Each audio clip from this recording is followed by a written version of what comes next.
poor leveling and orange peel are often grouped together on the plant floor. But from an RD&I perspective, they are related yet distinctly different surface texture phenomena. Understanding the difference between them is critical because poor leveling is frequently an early warning signal, while orange peel represents a fully developed failure of surface flow. Both defects originate from the same fundamental mechanisms: solvent evaporation, viscosity rise, surface tension forces, and the timing of gelation. But they diverge based on how close the coating comes to completing its flow before mobility is lost. Poor leveling typically appears as subtle waviness or mild surface distortion that may not be immediately obvious under normal viewing conditions. Panels often look acceptable at first glance, but under side lighting, reflection tunnels, or high-gloss inspection, the reflected image appears slightly blurred or uneven rather than sharply defined. Unlike orange peel, the surface does not show a pronounced dimple pattern. Instead, the coating has flowed partially but not completely, freezing the surface in a marginal state. This defect is commonly misdiagnosed as low gloss, spray inconsistency, or even panel substrate issues, leading to corrective actions that fail to address the real root cause. From a physical standpoint, poor leveling occurs when the coating almost completes its leveling process but loses mobility just before final surface smoothing. After application, solvent evaporation begins immediately, and viscosity rises progressively throughout the film. Surface tension attempts to minimize surface area by flattening the coating, while rheology modifiers control flow resistance.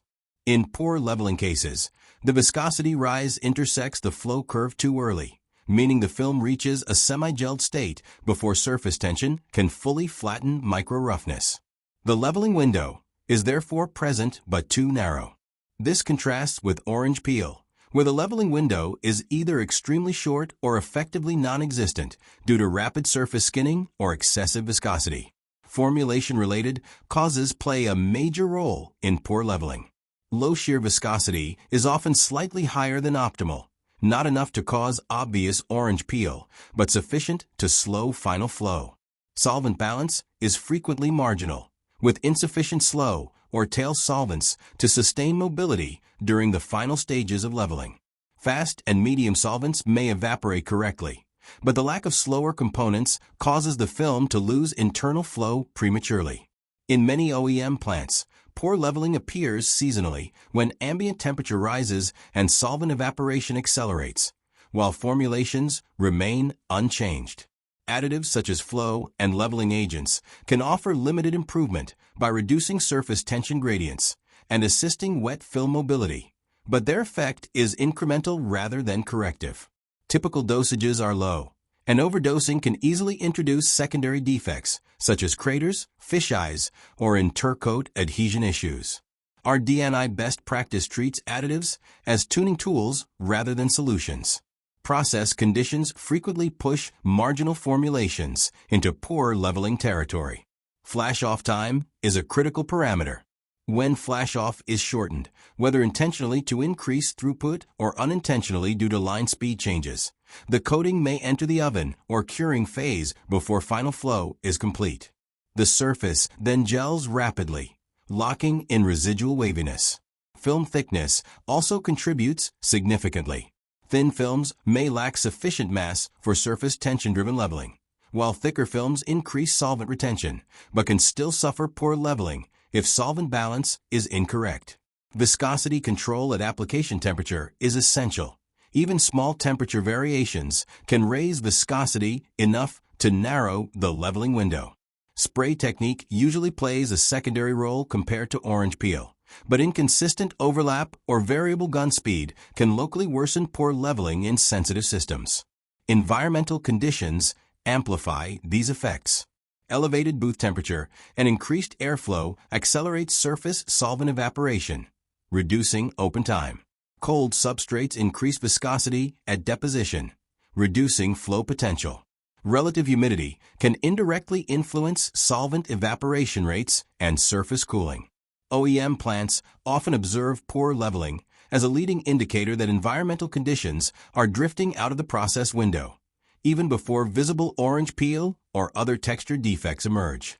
Diagnostically, distinguishing poor leveling from orange peel requires controlled observation. Under reflection tunnels, poor leveling shows long wavelength distortion without distinct dimpling, while orange peel presents short wavelength, repetitive texture. This distinction matters because the corrective strategy differs. Poor leveling suggests that the system is close to acceptable and can often be corrected by modest adjustments. Slightly slower solvent blend, minor viscosity reduction, extended flash-off, or tighter temperature control. Orange peel, by contrast, usually requires more substantial changes to formulation or process parameters. OEM troubleshooting follows a structured approach. First, confirm viscosity at application temperature and ensure it aligns with process specifications. Second, review solvent blend suitability for current environmental conditions, especially seasonal shifts. Third, verify flash-off time against TDS recommendations and assess whether recent line changes have shortened it. Fourth, confirm applied film thickness consistency across the panel. Only after these factors are stabilized should additive levels be fine-tuned. If poor leveling persists after cure, correction options are limited to sanding and polishing, as the defect is already locked into the cured film. From an RD&I standpoint, poor leveling is one of the most valuable diagnostic defects because it signals that the system is approaching the boundary of its robustness. It indicates that the balance between solvent evaporation, viscosity rise, and surface flow is marginal, but not yet catastrophic. Addressing poor leveling early prevents escalation into full orange peel, reduces rework, and maintains appearance quality with minimal intervention. Understanding the distinction between poor leveling and orange peel allows engineers and operators to apply precise, efficient corrections rather than broad, disruptive changes. If you have observed cases where poor leveling later turned into orange peel, or if you are unsure how to diagnose borderline surface texture on the plant floor, leave your questions in the comments. Future episodes will address these real-world scenarios with detailed OEM troubleshooting methods and RD&I explanations.